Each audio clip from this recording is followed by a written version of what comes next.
अस्सलाम वालेकुम दोस्तों मैं हूं इमरान अली और आप देख रहे हैं सम नॉलेज इन्फो। दोस्तों आज मैं एक ऐसे टॉपिक पे वीडियो बना रहा हूं जो आमतौर पे हमारी ज़िंदगी में सबने ये देखा होगा और सबने इस चीज़ को सुना भी होगा और उमूमन लेकिन ख़ास तौर पे इस चीज़ पे कोई तवज्जो नहीं देता।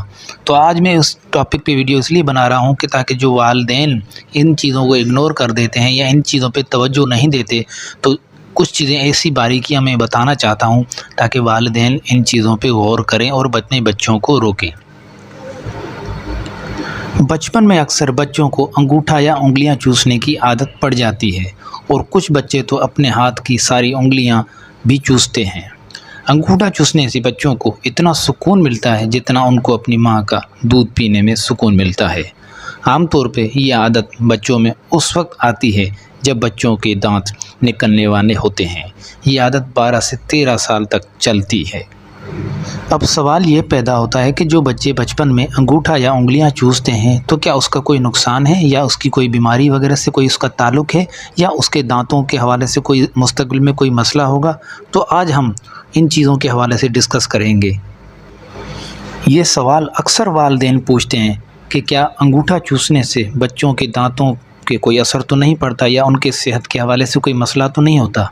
तो माहिरीन की रोशनी में माहिरीन ये जवाब देते हैं कि जब बच्चा अंगूठा या उंगलियां चूसते हैं तो बच्चों के होंठों और दांतों में बहुत सी तब्दीली आती है जो आगे चल के मसाइल की वजह बनता है।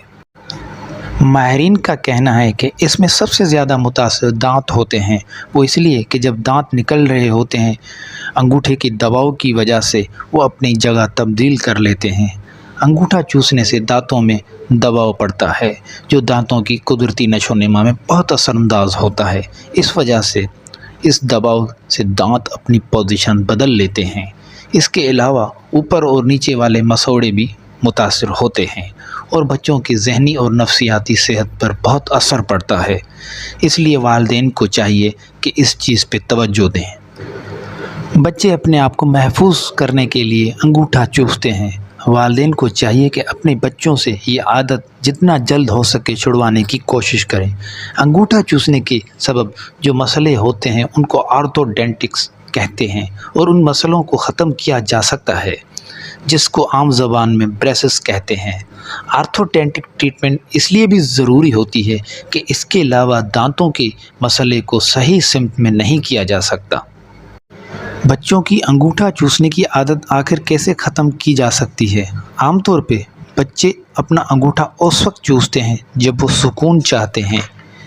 आप बच्चों को बार बार रोकें जब वो अंगूठा चूसने लगे। और उसके अलावा बहुत से लोग बच्चों के अंगूठे को बांध भी देते हैं जब वो इसलिए कि जब वो अंगूठा चूसने की कोशिश करें तो उनको अंगूठा चूसने में मुश्किल हो। डेंटिस्ट बच्चों को अंगूठा चूसने की आदत छुड़वाने के लिए उसके अंगूठे पे कड़वी चीज़ें भी लगा देते हैं ताकि बच्चा ये आदत छोड़ दे। अब ज़रूरत इस बात की है कि वालिदैन को जितना जल्दी हो सके वो बच्चों की ये आदत छुड़वाने की कोशिश करें, लेकिन अगर ये आदत बरकरार रहे तो घरेलू टोटकों के बजाय किसी माहिर डॉक्टर से रुजू करें। दोस्तों बच्चों का बचपन का टाइम एक ऐसा टाइम होता है जिसमें वो दुनियावी चीज़ों में एडजस्ट होने की या उनको समझने की कोशिश करते हैं। तो इसलिए वालिदैन को चाहिए कि वो शुरुआती दौर में या शुरुआती वक्त में बच्चों का बहुत ध्यान रखें और उनको वो सब ज़रूरी चीज़ें दें जिनसे उनकी नशो नमा में किसी चीज़ की कमी ना हो। क्योंकि अगर शुरुआती दौर में बच्चों की नशो नमा में अगर किसी चीज़ की कोई कमी रह गई तो आगे चल के बच्चों की सेहत के हवाले से बहुत से मसले बन सकते हैं। तो इसलिए वालिदैन को चाहिए कि वो बच्चों का शुरुआती दौर में जब वो बचपन में बड़े हो रहे हों उनका बहुत ध्यान रखें। दोस्तों उम्मीद करता हूँ कि वीडियो आप लोगों को अच्छी लगी होगी और ख़ास तौर पे वालिदैन के लिए। तो वीडियो अगर अच्छी लगी हो तो मेरी वीडियो को लाइक ज़रूर कीजिएगा और जो लोग मेरे चैनल पे नए हैं वो मेरे चैनल को सब्सक्राइब ज़रूर करें और कमेंट्स में अपने ख़यालात का इजहार ज़रूर कीजिएगा। तब तक के लिए आप मुझे इजाज़त दें। अल्लाह हाफ़िज़।